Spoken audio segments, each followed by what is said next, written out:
Well, as many students head back to class tomorrow after enjoying spring break, on the mind of many parents and educators is still, when will kids fully return to the classroom? The New York State has taken that in direction of grades K through 12 with new guidance that aligns with the CDC. 2 on your side's Jackie Roberts spoke with the president of the Erie Niagara Superintendents Association.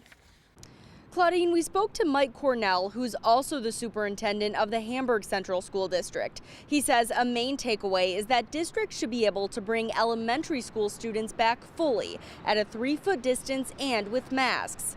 But based on the rate of community transmission, in many cases, middle school and high school students are going to have to wait. The New York State Department of Health took up the CDC's recommendation that you wait until the rate of community transmission is less than 0.1% before you reduce the distance between secondary kids to 3 feet. So that is a very low threshold.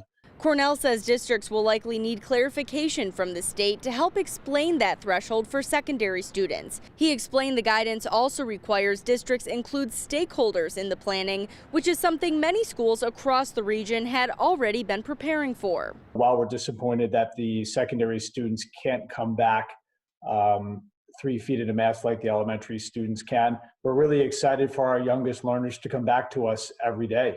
That in-person learning, the socialization that comes from it, learning at its heart is a social endeavor and needs to be done in person, in collaboration with their classmates and in the company of our great teachers. In a statement, Erie County Health Commissioner Dr. Gail Burstein said in part, our advice to Erie County school leaders is to review this update carefully and implement all possible mitigation strategies, regardless of whether your school chooses to expand in-person learning. The update doesn't necessarily mean an immediate change, and parents should follow up with their districts for specifics moving forward.